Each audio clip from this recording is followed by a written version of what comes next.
Hello everyone, Rafael here from MV Code bringing another video for you guys. So for today's video, we're gonna do something slightly different. Customer just brought in a set of black wheels that belong to a 1993 Porsche 968. He doesn't like the black look, so he's trying to go back to stock or as close as possible to original color. So we're gonna redo these for him. Since these were done by somebody else, I have a great opportunity here to do something I've always wanted to do, and that is to see how other people are doing these. In other words, I want to check somebody else's work. So before I strip these, we're going to take a closer look. But this could either go very good or very bad. We're about to find out.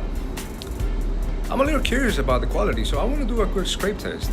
And so what I'm looking for is to see how easily I can get down to metal. If the coating is going to start to fail, meaning it's going to start chipping off.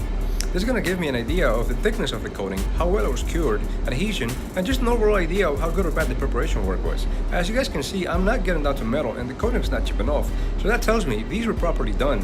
Thumbs up to whoever did these wheels. So now I'm going to remove the tires and we're going to take a closer look. Okay, so I got the tires off, and right off the back, I can see some things that we would have done differently. Now, before I continue on with this video, guys, I want you guys to keep an open mind. I'm just here to show you how and why we do it the way we do it. I'm not here to bash anybody else's work. If you know of a better way or of a different way and you want to share it, feel free to leave your comments in the comment section below. Different shops and different coaters have different techniques, and that is just what we're seeing here. This is just somebody else's technique. You can clearly see how these wheels were hanging when they were coated. There's a visible uncoated strip that goes all the way around these wheels. Many of you guys can make the argument that once you put a tire on, you won't be able to see this, therefore it doesn't really matter. And for that same reason, I've seen a lot of shops doing it this way. Now, I'll leave it up to debate amongst you guys whether this is a good or bad policy. And by no means I'm saying that this is wrong, because it doesn't really take away from the performance of the wheel. This is more of a personal preference. One way we get around something like this is we normally hang our wheels through the valve stem hole just because it makes for a cleaner finish. Overall, besides the obvious, I was really impressed with the quality of these wheels. If I was a customer, this is definitely the type of work and the type of shop that I'd be looking for. Something else we're going to do differently back here, we're going to mask the back of the wheel and we're going to leave this air bare. We don't always do this, but we always recommend it. Some of the reasons why we do this is one, to ensure that the wheel will sit completely flush and straight against the hub of the vehicle, and two, it prevents binding. In other words, it prevents the wheel from sticking to the vehicle. Have you ever had a wheel where even after removing the lug nuts off, you still couldn't remove the wheel from the vehicle? You have to get down and kick it just to try to knock it loose? Well, this could be one of the reasons why.